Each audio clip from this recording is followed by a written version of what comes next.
저는 재작년에 결혼한 30대 초반의 여자입니다. 중간다리 역할 못하는 남편, 그리고 되바라질 대로 되바라진 1살 연하의 신우. 거기에 한술 더 뜨는 시모 사이에서 갈등하고 참고 버티다가 결국에는 이혼까지 생각하게 되고 말았네요. 이제 와서 정말 한 가지 다행인 건 결혼 생활 2년 동안 아직 아이를 만들지 않았다는 거고, 그 덕분에 뒤돌아볼 것도 없이 홀가분하게 이혼할 수 있을 것 같습니다. 신우와 시모 때문에 아무리 힘들고 스트레스를 받더라도 저희 남편이라도 가운데서 중심을 잡고 자기 역할을 제대로 해줬다면 아마도 일이 이 지경까지 오지는 않았을 것 같아요. 시댁은 저희 집에서 겨우 10분 거리 정도로 가깝게 지내고 있습니다.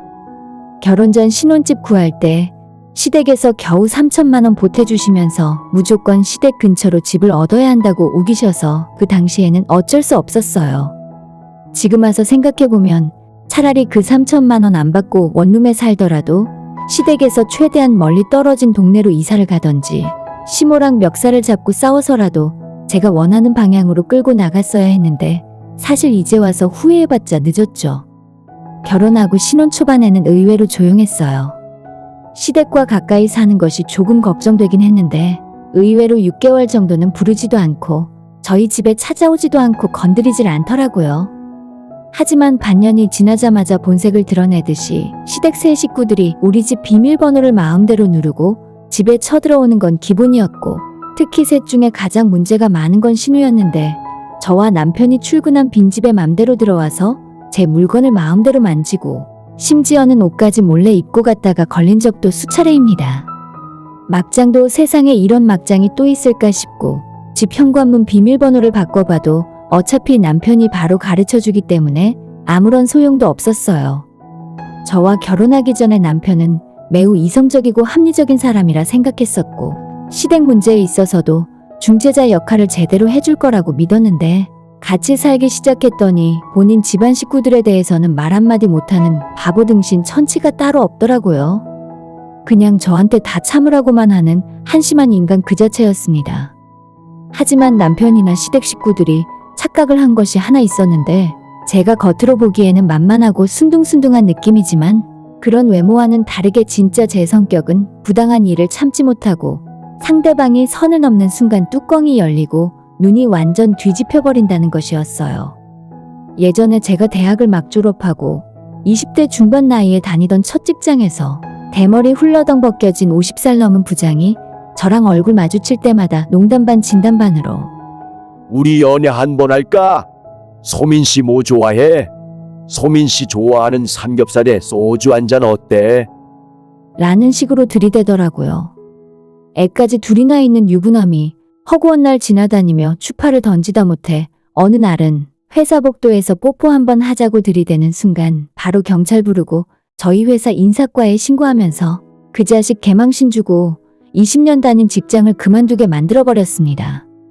물론 그 일 때문에 저도 몇 달 후 정규직 전환 안 되고 회사를 나와야만 했었지만, 상대방 대머리 부장은 회사 잘린 것도 모자라 가정 파탄나고 아내에게 이혼까지 당했다고 전해 들었어요. 그 당시 회사 내에서 저한테 너가 좀 참지 그랬냐고, 몇 달만 참았으면 정규직 전환됐을 거라며 위로 아닌 위로를 건넸었지만, 저는 제가 좀 손해보는 한이 있더라도 당한 그대로 갚아줘야 직성이 풀리는 성미라 어쩔 수가 없었습니다. 저희 시댁 인간들이 지금까지 몇 번이나 선을 넘나들었고, 당연히 저는 그때마다 참고 넘어가기가 너무 힘들었지만 이 문제를 크게 만들어서 남편과 싸우고 결국엔 이혼녀가 되는 결말을 원한 건 아니었어요. 어떻게든 남편 믿고 시작한 결혼 생활인데 이혼녀 딱지 다는 것은 죽어도 싫었었고, 죽이 되든 밥이 되든 한번 결혼했으면 끝까지 참고 사는 것이 맞는 건 줄 알았습니다. 만약 연애를 하는 중에 이 집안 식구들의 본성을 알았다면 당연히 결혼까지는 절대 생각하지도 않았을 텐데, 나 하나 기분 나쁘다고 남편과 싸우고 이혼해버리기에는 저희 친정부모님이나 친척들 얼굴 볼 면목도 없었고, 한 칼에 끊어내기에는 너무나도 머리 아프고 복잡하게 얽혀있는 것들이 많았어요. 다른 건 몰라도 우리 집에 함부로 쳐들어와서 물건에 손대는 일은 막아보려고 남편을 앞세우고 시댁 쳐들어가서 겨우겨우 그것만큼은 막았습니다. 남편은 원래 본인 여동생에게 관대한 사람이라 신우가 뭔 짓을 하건 신경 쓰지 않았는데, 한 번은 새로 사서 한 번 입지도 않은 코트를 신우가 몰래 입고 나간 것 때문에 제가 남편에게 며칠 동안 잔소리하고 이 도둑년을 경찰에 신고해버리겠다 했더니 저랑 같이 시댁 찾아가서 코트 찾아오고 신우에게 다신 우리 집 출입하지 말라고 경고했어요. 그 정도 상황인데도 불구하고 시모랑 시부는 끝까지 자기 딸 잘못은 없고 저보고 물건 간수 제대로 하라며 눈을 부릅뜨고 받아치더라고요. 아니, 제가 길바닥에 옷을 내버려 둔 것도 아니고 내 집 내 안방 옷장에 잘 넣어놨는데 여기서 뭘 더 어떻게 간수를 똑바로 하나요? 집안 쳐들어오는 건 하도 제가 난리를 치고 화를 냈더니 더 이상 그러진 않았는데 그날 이후로 완전히 눈밖에 나버렸는지 시댁 식구들이 제 얼굴만 마주치면 시비를 걸어대고 열받게 합니다. 어느 날 시댁에서 저녁 먹으러 건너오라 해서 억지로 남편과 함께 간 적이 있었는데 식사를 차리기도 전에 신우가 사과랑 배를 쟁반에 담아서 내오더니 대뜸 저보고 과일 한번 깎아보라 하더라고요. 지금까지 결혼하고 나서 과일 깎는 모습은 한 번도 본 적 없다면서 신부 수업은 제대로 하고 온 건지 확인해 봐야겠답니다. 저보다 나이도 어린 신우의 돌발 행동 때문에 순간 욱하는 마음이 올라와서 나는 과일 같은 건 먹고 싶지 않으니 먹고 싶으면 너가 직접 깎아 먹으라며 쟁반을 밀어놓고 쳐다보지도 않았어요. 당연히 시부모는 그런 모습을 안 좋게 보셨지만 저는 이미 아무런 상관도 안 하는 상황이었죠. 어차피 망할 대로 망해버린 관계가 다시 화해하고 잘 풀릴 수 있을 거란 기대는 애초에 하지 않고 살았거든요. 시댁에서 제가 신우에게 그렇게 무시당하는데도 한마디도 안 하고 나서지 않던 남편이 저녁에 집에 오자마자 그거 과일 한번 깎아주는 게 뭐가 그렇게 어렵냐면서 별것도 아닌 일로 가족끼리 기분 상하고 하지 않아도 될 분쟁을 만든다며 제 성격이 너무 드세고 피곤하다 하더라고요. 처음부터 신우가 좋게 부탁을 했더라면 제가 안 해줬을 이유가 없죠. 어디 한번 얼마나 잘 깎는지 두고 보자는 식으로 팔짱을 딱 끼고 쳐다보고 있는데 그 재수없는 신우 면상에 쟁반을 집어던지지 않은 것만 해도 저는 시부모 앞에서 많이 참았다고 생각해요. 남편이 하는 소리에 저도 마음이 상해서 말다툼이 시작됐고 결혼하고 나서 처음으로 서로가 서로에게 소리를 지르고 감정이 폭발했었던 날이었습니다. 남편에게 너무 실망했었고 결혼 생활 그만하겠다고 친정 갈 짐 싸고 있었는데 남편이 미안하다며 무릎 꿇고 싹싹 비는 바람에 그땐 그냥 그렇게 넘어갔었어요. 한번 그렇게 크게 싸운 뒤로 남편의 태도가 조금 달라진 것 같았었는데 원래 갖고 있던 성격 자체가 바뀐 건 아니라서 얼마 못 가 예전과 똑같이 돌아가더라고요. 마치 터지기 직전에 시한폭탄처럼 위태로운 결혼 생활을 이어가고 있었는데 얼마 전 시아버지 생신 때 쌓아놨던 감정이 폭발하면서 미련 없이 털고 끝내기로 했습니다. 미우나 고우나 시부모라서 생신 때 선물을 뭘 챙겨드려야 하나 고민하다가 막상 생각해보니 아버님이 뭘 좋아하는지도 모르겠고 남편에게 물어봐도 대충 용돈이나 드리고 끝내자 해서 봉투에 50만 원 넣어서 가져갈 생각이었죠. 시댁 사람들은 평소에도 시부모의 결혼기념일이나 생일 같은 집안 행사 때마다 저를 들들 볶아대며 괴롭혔는데 제가 큰 마음 먹고 용돈 봉투를 건네주더라도 너희 친정에는 얼마나 줬길래 나한테 이런 큰 돈을 주는 거야? 라고 말할 정도로 모든 것을 삐딱하게 바라보셨어요. 남편이랑 제가 맞벌이하고 돈 관리도 같이 하면서 살고 있었는데 아무려면 제가 우리 친정 부모님에게만 용돈을 몰래 더 드렸겠어요? 시부모도 기본적인 말투가 저런 식인데다 옆에 있는 신우는 반말과 존댓말을 반반씩 섞어가면서 깐족거리는데 진짜 온 식구가 비호감이라는 말이 딱 어울리는 가족이에요. 아무튼 이번 시아버지 생신에도 용돈만 주고 끝내려고 했는데 아버님 생신 며칠 전에 신우한테 전화가 오더니 아빠 생신 선물로 뭘 해줄 거냐 묻더라고요. 이번에도 무슨 대답을 하던 꼬투리 잡아서 신경을 긁어댈 모양이구나 생각이 들어서 선물은 아직 못 골랐고 마땅한 것이 없으면 용돈을 드릴 생각이라 했더니 그럴 줄 알았다며 비아냥대기 시작했어요. 새언니가 우리 아빠한테 별 관심 없을 줄 알았어요. 아빠 선물은 그냥 내가 골라서 살 테니까 지금 당장 나한테 100만 원 입금해줘요. 라고 하더군요.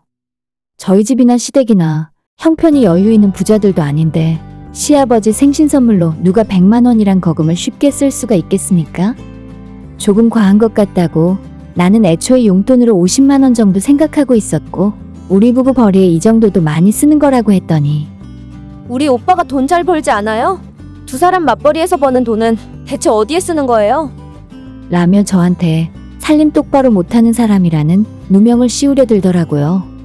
진짜 제가 그날 낮부터 직장에서 안 좋은 일도 있었고 일진 자체가 싸나운 날이라 안 그래도 스트레스가 쌓여 있었는데 신우까지 신경을 벅벅 긁고 있으니 눈이 뒤집히기 직전의 상황이었습니다.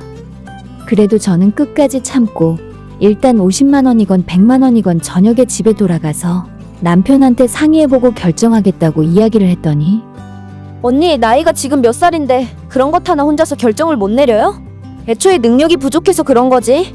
돈 잘 버는 며느리였으면 시아버지 생일날 겨우 100만 원도 못 쓰겠어요. 라고 하길래 제가 2년 만에 처음으로 신우에게 쌍욕을 퍼부었어요. 야, 나보다 나이도 어린 것이 어디 싸가지 없게. 너 나한테 돈 맡겨놨어? 신우라고 지금까지 오냐오냐 참고 있었는데 너 지금 어디야? 실제로는 중간에 욕도 좀 들어가면서 결혼 생활 동안 참아왔던 스트레스를 풀고 있었는데 전화기 너머로 익숙한 목소리가 들리더라고요. 너 지금 내 딸한테 뭐라고 했어?